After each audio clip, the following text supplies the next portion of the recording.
Good afternoon, everybody. Apologies for all this sort of chat there before. I have never done one of these, so I have absolutely no idea how to anticipate the problem. So hopefully everything is fine and you can see the slides and you can see the presentation I'm about to do. I'm absolutely delighted to be doing this and talking to professionals like yourself, because as a researcher in this area, it's very important that I learn from you and understand your needs and can build that into my research. So I have been researching this area for several years now. Just trying to click onto the next slide and it won't let me click through. Oh, there we are. I've been doing it for a good 20 years or so, and I still feel I have an extremely great deal to learn. So today's presentation is going to be based partly on my research and the research I do with other colleagues, and partly on some information and tips. So I'll just start by taking you through the sections that we're going to look at today. And so I've split this presentation into nice easy chunks so that you don't get too tired as you go along, and that it's into a reasonably well-structured form. So I'm going to start with some research and talk about the research that we have done and others have done as well, and the sort of main findings from that. I'm then going to explore the news process with you, because one of the things I feel is that if you're trying to understand why journalists do stories of bereavement and sudden death, then helping to understand the news process is a good step forward. It explains why certain things are done at certain times. We're also going to look at the pros and cons of engaging with the media. And I'm going to try and emphasize the positives rather than the negatives there, but there are obviously some negatives. And then we'll finish up with some advice on engaging with the media. So let's go straight to the research. The research that we're going to discuss today is mostly going to focus on the work that I have done with my research partner, Jackie Newton of Liverpool John Moores University. Jackie, like myself, is a former journalist and has done many stories of this type, and she's now an academic at the university there. We are in the final stages of writing a book called Reporting Bad News, and hopefully that will be out later this year. It is an academic text aimed at both researchers and students, but it's probably the first of its type. No one has written about the media reporting of sudden deaths other than in a disaster situation. Within our research, we refer to the newsworthy bereaved rather than high-profile cases. And the reason that we do that is because it's a mark of respect, but also it's to acknowledge that that journalists need to address the issue of newsworthiness in order to do a story. So there's so much information available for journalists to report in the papers or online that they have to fit certain criteria, and journalists have to make judgments based on something that we call news values. And these are a set of criteria that have been shown over the years to be the sorts of things that make news. And these can include things like the sort of high threshold of news, or the nature of the death, the drama of the death, the sort of potential for emotive treatment, and whether it fits the news agenda of the publication, either on that day or in general. And also something that Walter et al. Described as extreme negativity of events that interrupt the smooth flow of the daily round. So when a journalist reports tragic death, they normally base their stories on a distillation of an intensive interview with the close family members. And it's raw and intimate thoughts on the loss of their loved one that are being recorded. So it's a very emotive, difficult situation for both the family and the journalist. And clearly, these stories that are created can have the capacity to wound, especially if they're inaccurate or they lack attention to detail. But they can also have a very therapeutic and cathartic effect as well, and they can engage whole communities through their storytelling. So it's a means of actually bringing people together rather than it being purely negative. So stories of road traffic accident, murders and accidents at work and leisure, particularly those that frame the deceased, excuse me, I'm just going to try and close this down because it's interfering with my slides here. So I'll try and bring that down there, yeah. Sorry about that. So they perform several functions. They're not just related to informing the public about the facts of the report. They can provide emotional engagement for the bereaved as well as other aspects. So stories of sudden death have a significant purpose in that they provide an emotional engagement for the bereaved and for that community. And through their statements about their grief, the bereaved can tell us not only about their loved one, but also about themselves. They can tell us about how they're feeling and about their loss. And these statements pour out rather than them being deliberately spoken about by the bereaved. So what these statements, and these statements are often things like, we're not coping, or there's a terrible gap there, or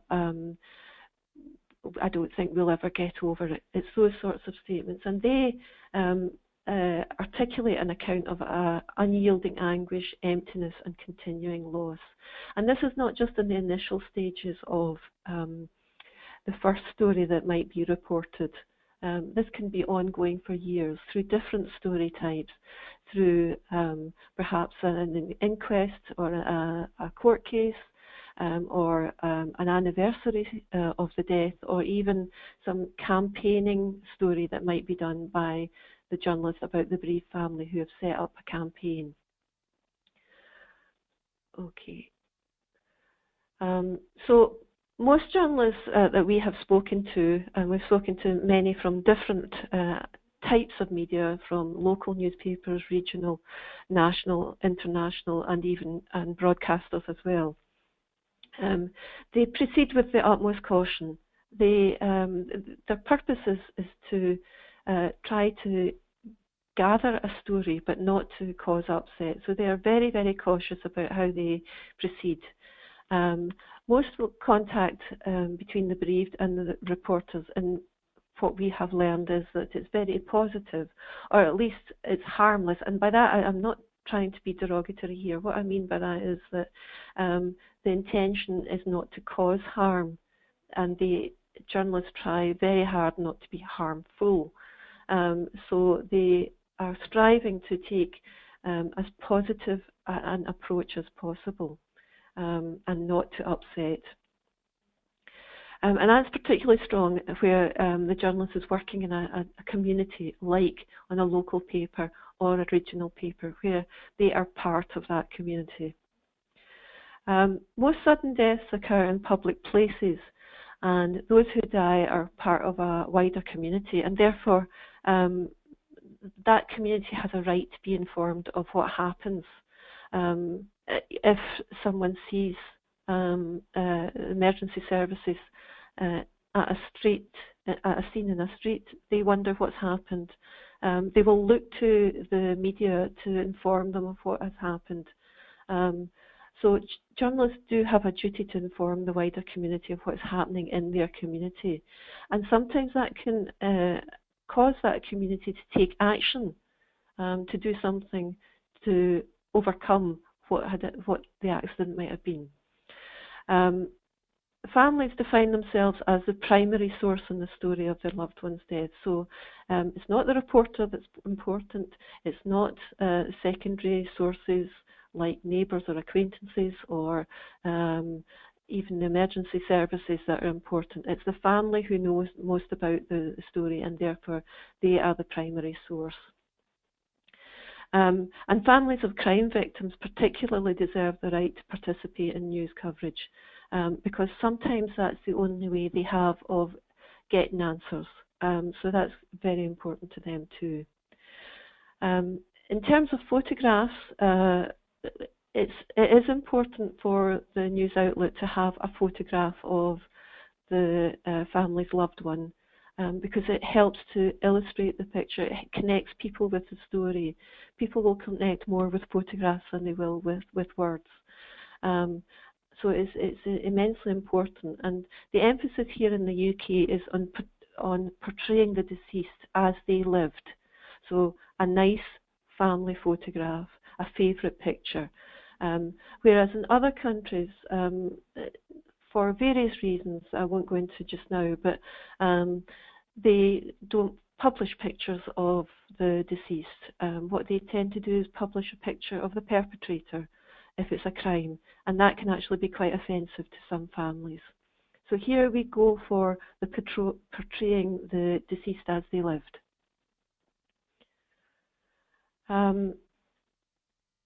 The other things we've found from our research is that we learn from people's experience of loss. So we as a community learn how to grieve or how to understand death and mourning from other people's loss. It opens up wider discussions on how to avoid such deaths, whether it's through campaigning or even just discussions about gun control, for example, or about certain types of vehicle. It just opens up that wider discussion. And it can take action. It means that people can take action to avert the repetition of circumstances or the reasons for the occurrence. If it's, for instance, a murder, then perhaps there can be personal safety issues brought into play that can assist in protecting people. The media is becoming an increasingly participatory format, and the audience are now involved more in news making and the story, whether it's reacting to it or whether it's actually participating through crowdsourcing or something like that. And it means that relationship between the media, the bereaved, and indeed the audience should actually now be more conclusive and more cooperative as we look to the future. So the bereaved should have a stronger role in stories of sudden death, and there should be greater cooperation between the journalist and the bereaved and the audience. And encouraging the bereaved to have direct contact with journalists, preferably face-to-face, enables them to tell their story in their own way and can restore some control to them at a time when they may feel powerless. So journalists actually prefer to do interviews with the bereaved face-to-face because they can take their time, they can gauge the sensitivity of the situation, they can be there to help as well. Doing it over the phone can be more problematic. It's less opportunity to read the signals. So they do prefer it face-to-face. So having that contact is really important. Okay, so that's the research section. I'm now going to go on to the sort of news process and how journalists report sudden death.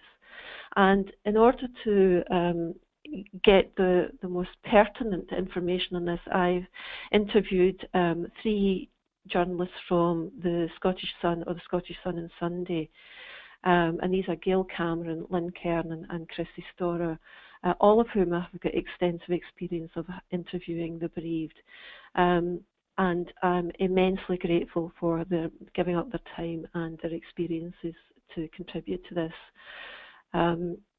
I particularly chose the Sun because the Sun often gets a bad reputation as a red-top tabloid newspaper, and with recent activities and cases and investigations through the hacking scandal, their reputation has obviously suffered. But I thought by looking at a paper that is seen to be controversial, then it might give an opportunity to explain the way that these three journalists in particular actually approach these sorts of stories. So what they have told me is that the media report stories of sudden death because it might involve wrongdoing, a criminal act that needs to be given a public hearing.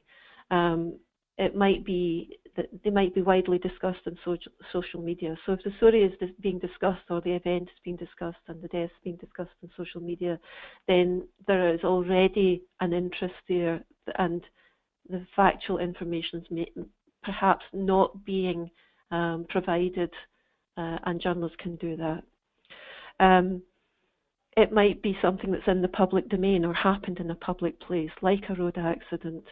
And therefore, because it's happened in a public place, it's back to the journalist's duty to inform the community. There's an expectation that journalists will follow them up. So journalists actually have a public service role there to inform the community, to inform them of something that is in the public interest. And there's an expectation that the journalists will report something and it will appear in the paper. And also families want to pay tribute themselves rather than see a story constructed from social media or from other means like a press release. They want to put across their impressions, memories and reminiscences of their loved one. And they would rather do that themselves rather than somebody who didn't know their loved one. Excuse me, I'm just going to take a drink of water. So as we've seen before, the immediate family are the best source. So not only does the research bear that out, these three journalists are also telling me that the immediate family are the best source. They always want to go to the family rather than to secondary sources like neighbours or distant family members, because they want to get it right as well, and they want to recognise the family as the primary source. They were very concerned that there's an assumption that when a reporter approaches the family that they're looking for scandal or they're there to rip people's lives apart or to dig dirt. But instead, their purpose is to gather tributes. They're there to get a tribute story, to say nice things about the person, to personalise the story, to get a favourite photograph, to let the family tell the story in their own words. So they're not digging for dirt. The reporters seldom have a pre-planned angle in mind, and they prefer to let that emerge from what the family members tell them. So they're not going focused on a particular idea or a particular line. It's the memories that come out of it, the characterization, the stories that people tell of their beloved family member that will provide the angle. And most editors trust the reporters to take this approach. So that the editors are not saying, go out and get this angle, we want to know about this. They allow their reporters that flexibility, that autonomy to develop the story as it unravels. And Scottish Sun journalists will generally visit the family at their home rather than using other means of contact. And that's principally because they want to be sure that they're talking to the mum or the dad or the brother or the sister, and that they also want to give them the opportunity to tell them about their loved one and their loss. And they feel that doing that by visiting the family is the best way to do it rather than any other means. Okay. So how do they actually get their stories? Well, the media hear about most deaths via police press releases. So the police will send out a post or a press release when something happens, a death happens, and that's where the journalists tend to pick it up. The press releases tend to be formal, factual, and with limited personal input, as you would expect, because it's not the police's role to build that broader, bigger story, that tribute. They're there to provide the factual information. However, when a press release goes out, the story will appear in the newspaper. It will appear because the press release has gone out and that's triggered the interest and the story will occur. Some journalists will write the story only from the press release. Other journalists will want to speak to the family. So even if the family refuse to speak to the journalist, there will be a story in the paper because of the press release. And once a story is set in motion through this means, the reporter has to see it through. So they are going to have to write a story based on the press release alone, or they're more likely to go and visit the family. And they have to see it through to deadline, because they will have been given a deadline to get the story done. And therefore, if they can't speak to the family themselves, they will need to seek other sources. And those other sources can often be distant sources. And that means neighbours, acquaintances, school teachers, headmasters, possibly religious figures, or distant family and friends. And that can cause serious problems, as the reporters have pointed out through these quotes. They said the family will be less happy about that because they think, who's been talking about us? But if they engage with you on the doorstep, they realise that you're not digging dirt.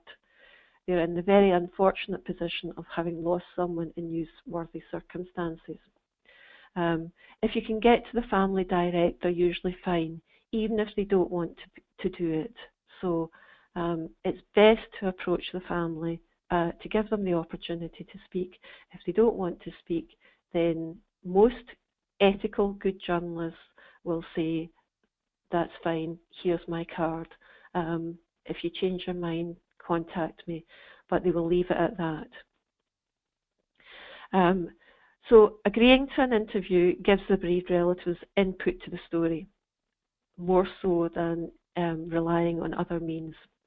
It allows them to put out what they want to say, and it gives them a bit of control when their world has fallen apart. And that control is really important. And the journalists are keen to ensure that happens rather than them sort of driving it and being in a position of control themselves. They also said to me there's the pressure from competing media which can lead them to use distant sources. So if the family are not able to speak right away, then they have to seek out other sources, and they have to do that if there are other news outlets who are following the story as well. So as they said here, as well as the pressure of deadline, you've got the pressure of rival media, and you're concerned that another media outlet is going to get the tributes and the pictures. That's a fact of life. So they want to be as sensitive as possible, but they're under that pressure from competing media. They also make sure that some journalists also have to make sure that they get a refusal to be interviewed from the immediate family member. So that's like the mum or the dad, brother or sister, close family.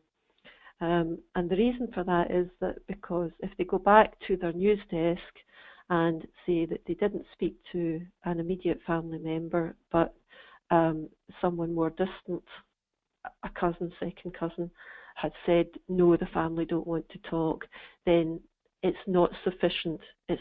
There's no clarity there about whether the parents, for example, actually refused to be interviewed or didn't want to be interviewed at that time. So it means that the reporter will be sent back by the news desk to clarify whether that actually happened. And one of the reporters said to me, it would help if people understood we're not there to give them a hard time. If they say no, they're not going to get harassed, but we want to give them the opportunity. We're giving them the courtesy of letting them know a story is going to be in the paper. Once the police put something out, it's going to be in the paper. Okay. So there's also the pressure from, sorry, I've just said that. I need to click through again. Didn't click there. Okay. Some bereaved people feel that they can't talk to their family about how they feel, so it can be therapeutic to talk to a reporter. Interviews are done in a very sensitive manner if they decide to talk to a reporter. It's not a grilling. It's not something that is going to be an interview where they do not feel that they're in control of it. So it'll be done in a sensitive manner, like, would you like to speak about, tell us about your son, tell us your fondest memories. It's informal, it's more of a chat, although it is being recorded, whether it's written or by audio, in order to repeat those words into a story. But the reporters try to make it as friendly as they can, and as they say, it's not a grilling. However, what they have said is that they will gently probe around the circumstances of the death, because they need to get the facts of the death. They need to understand what has happened. But a family can say no if that is too difficult for them to talk about. We respect there are certain things that are just not ready to do yet. So if the family don't feel they're able to do it, then all they have to say is, no, we can't talk about that just now. Even if they want us to come in and to say 2 lines to us, we'll settle for that. And we understand that that may be all that they're ready to do at that time. And then we build on that. So they try to give a breathing space, build in that space for people to react to it. And if they don't want, the family doesn't want to say more than a couple of words, then that's okay. And lastly, they said to me, we're not out to upset people. So giving grieving relatives a breathing space is important. One journalist explained that the relationship she had with a murdered man's wife. She said, I was at her house every day for weeks without doing stories, just support, advising her, getting a rapport with her, and eventually when she was ready, we did a big piece, and she was delighted to have done it because it made her feel like somebody cared. Because it went into the paper, it made her feel like lots of people cared. People wanted to read about how fantastic a dad he was. She was able to express that about him, and she was glad she had done it. So there can be very therapeutic, beneficial reasons for doing a death story. But also, the reporter is prepared to give support, prepared to be there, even if it's only 10 minutes each day, just to check in to see how things are. That helps to build that relationship, and that's one of the important things, because having that relationship means that there's an element of trust there. So Scottish Sun journalists are not allowed to use any content from private social media pages. And this is really important because social media is obviously a great tool for journalists, and it's where a lot of expressions of grief are placed. Some of these are from people who knew the deceased well, and others are from distant people who have less or had less contact with the deceased. So in that respect, the Scottish Sun journalists will not use content from any private social media pages. And they cannot do that even if someone, a close relative, presents them with a screenshot from the pages. So if it's a private page and it's been set to private, they cannot use it. But anything that's public is believed to be fair game, and therefore it's in the public domain. It means they can access it, and it means that it's already, to a certain extent, been broadcast. It's been published, and therefore the same rules don't apply. Having said that, Sun journalists, the Scottish Sun journalists, adhere to the Editor's Code of Practice. And I've put a link in the reference section in case you want to know more about that. And that means that if an immediate family member says they don't want to be interviewed, they won't go back to the family's door. But I stress immediate family member for the reasons that I explained before. And that's just, that they say that's part of the Editor's Code and we just won't do it. This is really important because the Scottish Sun adheres to that code of practice. It has a clause in it about intrusion into grief and shock, and therefore they will not cross those lines. However, they tried to explain that to me by saying that the legacy of the red tabloids is that journalists maybe in the past have been like that, irresponsible, insensitive, badly behaved. Things have changed so much, we have to be so careful. And that's true of all journalists who are signed up to the Editor's Code of Practice. It's the publications themselves that sign up to that Editor's Code. It's the editor's responsibility to ensure that everyone who works for them, whether it's a staff journalist, photographer, or a freelance journalist who's perhaps following up on a story for the publication, all have to, the editor has to ensure that they all adhere to that code of practice. If they don't, then they're in breach of the code and a complaint can be made.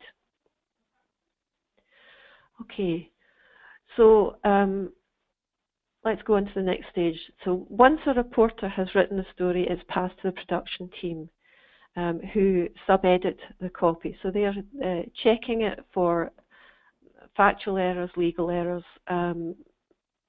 spelling mistakes, etc. They write the headline and they place it on a particular page if it's a print edition, or they'll place it online. They'll put it up online if it's the website version of the publication. Now, at this point, it's handed over to the production team and the reporter no longer has any control over the story. So their part of it has finished. Sometimes things go wrong in the production process, the Sun journalist told me. It can be an insensitive headline, or it can be a story that's had to be reduced, so it's been cut down.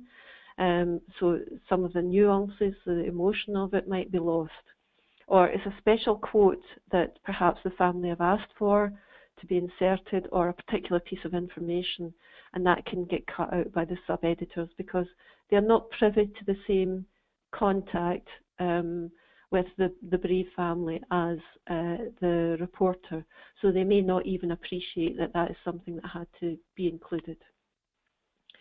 So one of the reporters told me that the family always direct their complaint at the journalist, the reporter, who has their name on the story, even if it's not your mistake. It's like a kick in the stomach. You've tried your hardest to represent the family accurately.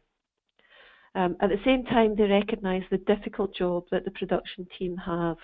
They have to make stories fit a certain space in a page, or if they have to write a headline, distill it down, or they're under pressure to turn the copy around quickly and get the pages down to the final stage of production. So one said to me, with headlines, the subs are trying to say in 5 words what we say in 900. The headline is a hard-hitting bit. So sometimes it's very difficult for the subs to boil that story down to a few words without it appearing callous or insensitive. And that's often why these sorts of misunderstandings can occur. Sometimes a story will be cut down because of editorial reasons which can affect the reporter and the family's relationship. And one reporter said to me, they've poured everything out to you and the story is crunched down because it's been a busy news day. You feel so bad when someone has made a big decision to come forward and talk and it's cut down or put at the back of the paper. It's out of our hands. Also, sometimes a story intended for the Sunday edition will be cut to squeeze into the daily edition because a rival newspaper is onto the story and they've got wind of it and they are going to report it as well. So because it's news is a commercial business, these decisions have to be made to try and beat the competition. And that's nothing to do with it's not an issue of insensitivity. The publication are not intending to be insensitive, but it's to do with the production process where that has to happen. So as a result, a story can lose its raw emotional outpouring, all that difficult content that the family have told the reporter, that the reporter has tried to put into the story very sensitively. And it can become just the facts. And one reporter said, you're the person they've had the contact with, so they can't really detach you from what the final product is, whereas we know it's decisions made above our heads. At the same time, that's no comfort to a family. So finally, I asked the three reporters for some pointers that they could give to grieving interviewees that would make it easier for the bereaved to understand what they are trying to do as journalists.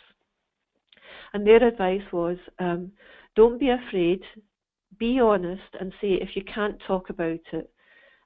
So don't feel that you have to talk about it, just say, can't talk about it just now. Because their view is that the interview can be done later when the bereaved person is ready. It doesn't have to be done immediately. They say, be prepared that the reporter will arrive with a photographer, or a photographer might come along at a later stage, shortly after the interview, to take the picture of the bereaved family member, the mum or the dad, and also to get a picture of your loved one. The reporter will ask about what happened, how your loved one died. They'll prompt you sensitively rather than probe, but they need to know the facts of what happened. And again, the immediate family members are the best source to do that. They also say that the power is in your hands. It's in the hands of the family members. If you want to get across a particular point, you can. If you decide afterwards you wish you hadn't said it, you should phone and tell the reporter, and they'll discuss it with you. So that's their advice and pointers on what to do for bereaved families. Okay, so I'm going to go on one last point here from one of the reporters. And she said, as an experienced journalist, you don't walk out and that's your last contact, that's their last contact with you. You'd stay in touch with them, sometimes to ask additional questions, and you'd always want them to feel they can call if they've forgotten to tell you something that they thought was important. You carry on the relationship with them after you've come away from the house. And the three reporters said to me that they have all carried on relationships with bereaved people that have lasted months and even years. And sometimes it's just someone wanting to phone for a chat, just to update the reporter, or just to even talk. So that contact is very important to the reporters and also to the bereaved. But and I think by that time it's also a case of the mum or the dad realises that when they talk to a reporter, there is a need for the reporter to have to do a story. The story might not have to be done immediately. It can be done some weeks or months later. and the reporters are also prepared to wait several months in order to get the story when the person's ready to report or talk about it.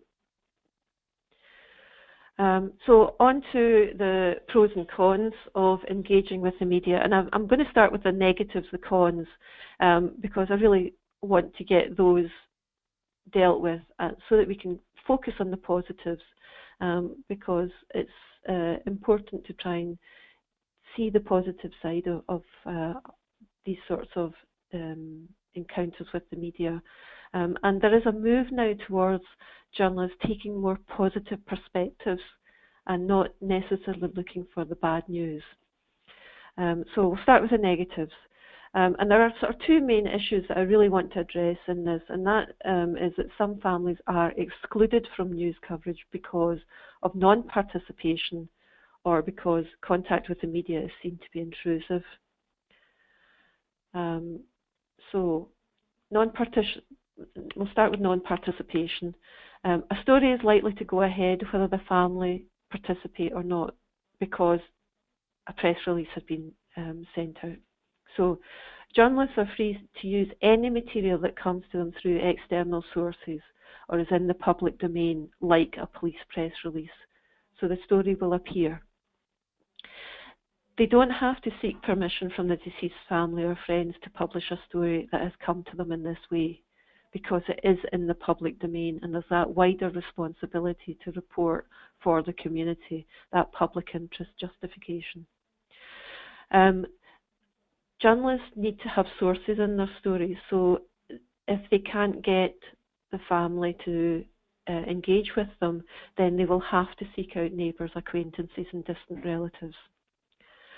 The person they are quoting may have had an extremely limited or not even no relationship with the deceased, but their comments will be placed into the story as if they're an emotional outpouring from the closely bereaved, and that can have a negative effect for the family. It can be quite insulting for them, but there's a necessary aspect of that for the journalist.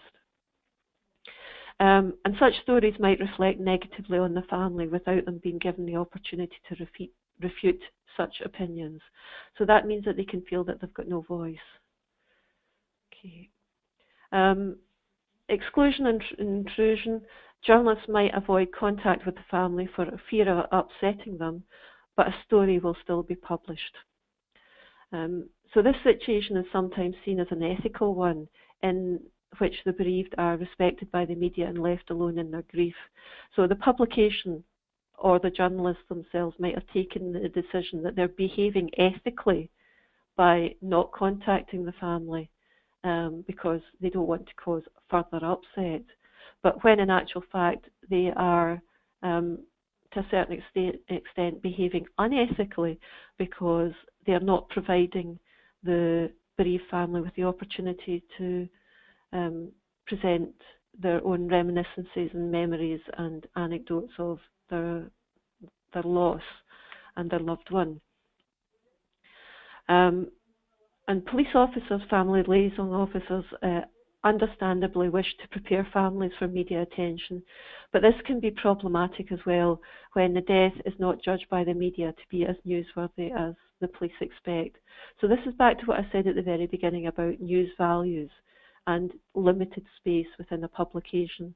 So a death might not be covered for various reasons, and there might be an expectation that that death is going to be covered, and the family can feel let down that they're being ignored. In fact, I've heard of families actually phoning a newspaper up and saying, "Why are you not covering the death of my son? Is he not worthy?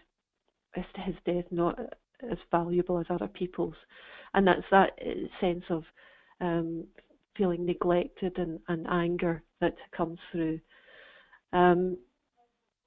Also, many journalists believe that the police automatically assume that the family will need to be shielded from journalists, when in actual fact our research, myself and Jackie Newtons, has discovered that most families want to engage with the media, and they want to do that so they can tell their own story.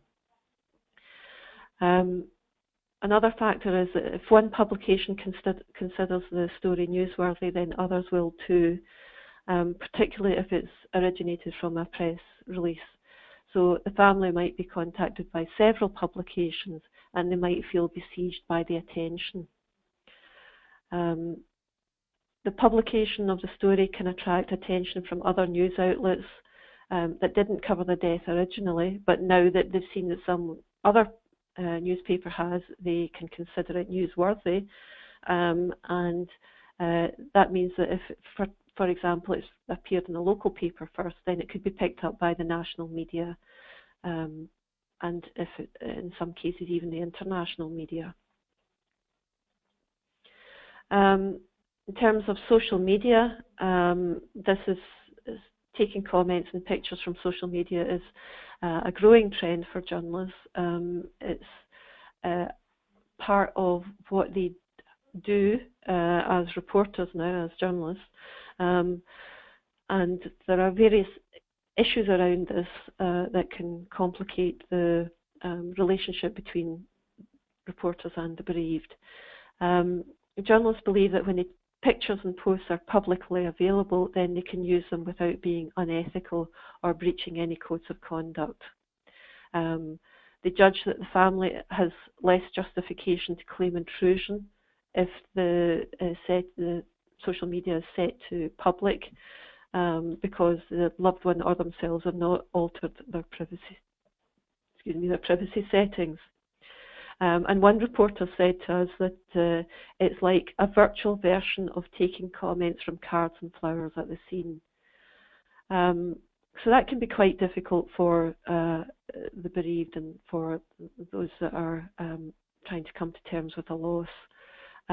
But if it's in the public domain, then anyone can access that material.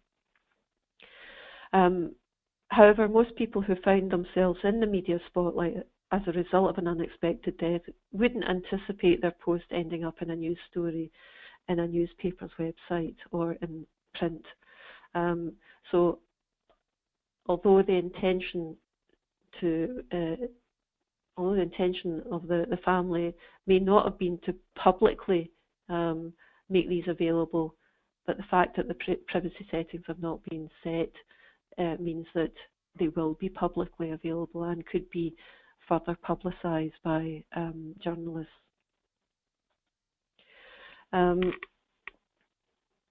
Unauthorised use of social media content is a particular concern for families who feel they've lost control over its use, and that is an issue that the regulators have been grappling with over recent years, both the Press Complaints Commission and the International Press Standards Organisation. So no doubt there'll be further investigation into these sorts of issues. It can cause emotional harm when what they perceive to be private content is given a wider publication without their approval, but little can be done at that stage.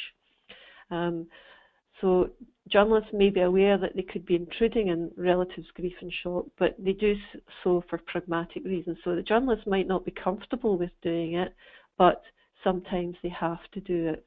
And one reporter has told us it's undoubtedly an intrusion to do this without their knowledge, but I have used this process because of the pressure of deadlines, newspaper policy, and the awareness that other media outlets would do the same whether we did it or not.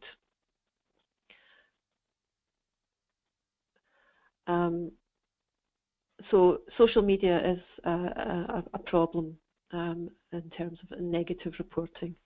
Other factors, journalists can get things wrong. They're only human. They're working under pressure to deadlines, so mistakes can occur.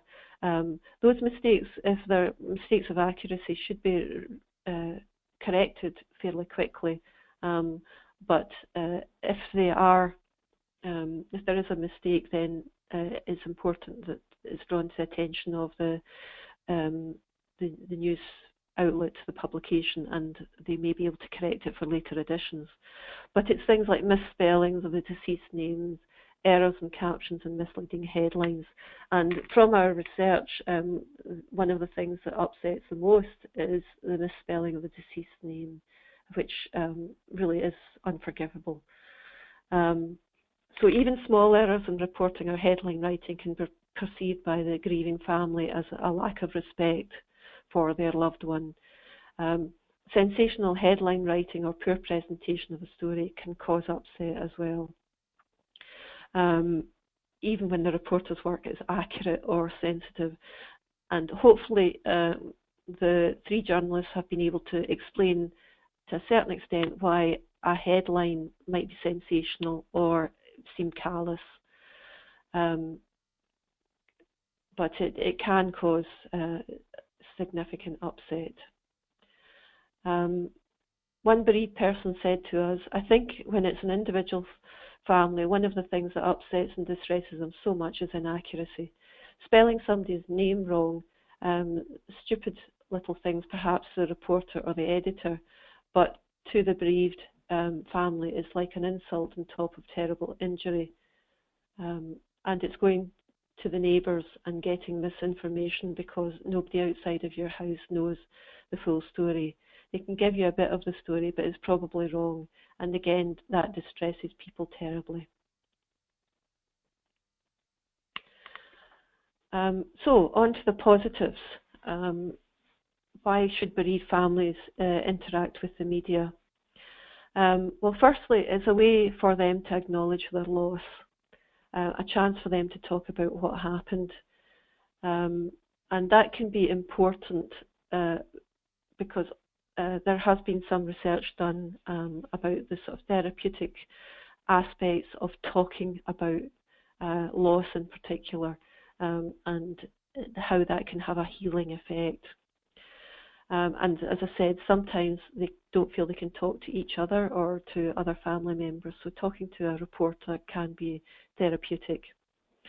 It's a way for them to inform the wider community about their loss. Families can be overwhelmed by the concern and support shown by their communities after a death, and the media can assist by reaching a wider circle of friends, acquaintances and neighbours. And it also means that they don't have to repeat their story or repeat what has happened, what their loss is and how the circumstances of it have come about, because that could have a negative effect on them.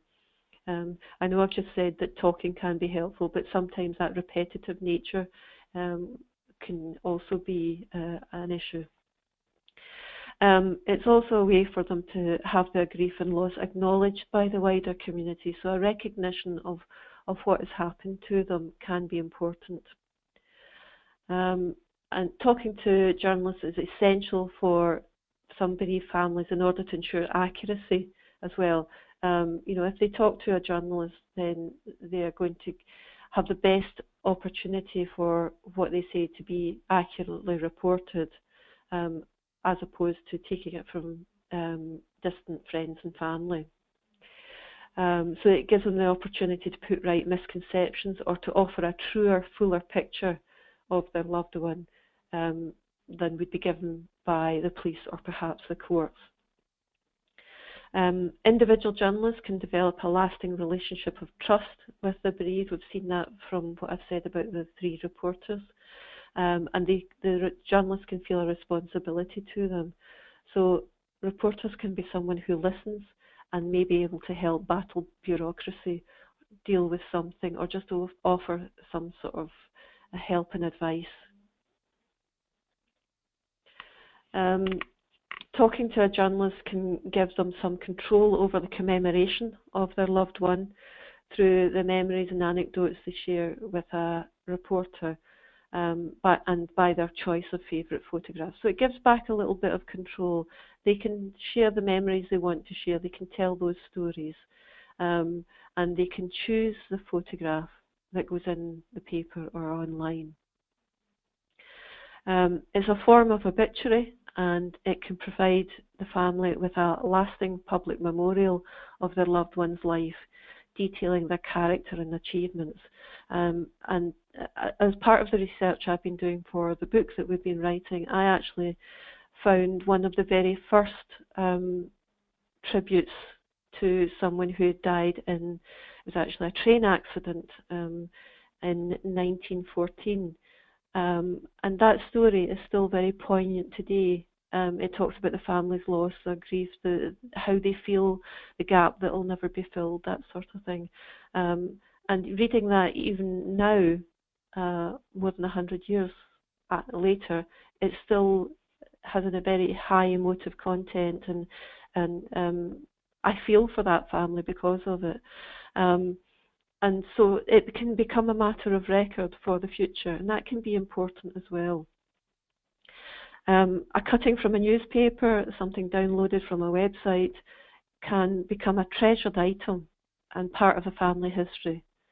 So that can be really important as well, to have that treasured piece of reporting. And also, by agreeing to be interviewed, the family memorialise their loved one, and they can humanise the taboo of death. People are anxious about speaking about death, or are even approaching the recently bereaved.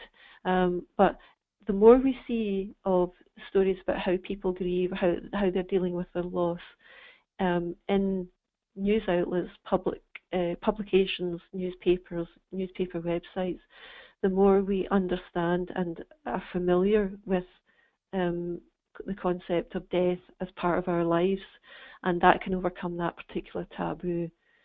And that can be very beneficial for the community and indeed wider society. It can offer them the ability to make a change in some way. So a positive is that the speaking to the media can alleviate the suffering of others through sharing stories, or it can help in perhaps later stories that the reporter might do with them about an anniversary of the death, how they're coping, what's happened, how allowing them to remember their loved one and to again to share some memories.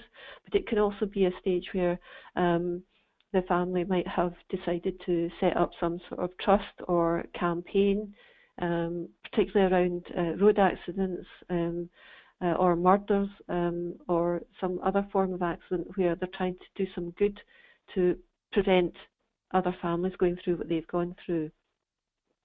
And their stories of loss can assist the public understanding of death and grief, as I've said. And it can help us know how to mourn in modern society when we tend to have turned away from the traditional rituals of death. So by seeing how others are dealing with grief, then it can help other people who may go through that later. Their stories inform us about the fragility of life, the need to take care, and the importance to share and empathise. And that can be really important in a community. People want to know how others feel about significant events in their life because they want to try to unravel how they might feel. And it makes people think about these issues and how they can deal with them. And news stories of sudden death help us to make sense of our experiences, but they also give a voice to the bereaved who essentially want to recognise how much they miss their loved one. And that's what it's about. That's the most important part of it, that recognition of their loss and how much they loved that person. So on to the final section, which is advice for engaging with the media. I've got several points, and I would hope that you would be able to pass this on to the bereaved families that you may be working with. So my first point is that try to keep an open mind about the news process. Most journalists want to write a story that celebrates the family's loved one. They're not wanting to do a negative story of scandal. They want to pay tribute. If the family are able to, they should agree to a face-to-face interview, and that will give them more time to talk to the reporter, to settle down and be more comfortable with the reporter, and it will enable them to judge the reporter's sincerity as well, because they're seeing each other, so they can read the signals, and it can be the beginning of a strong relationship that can last.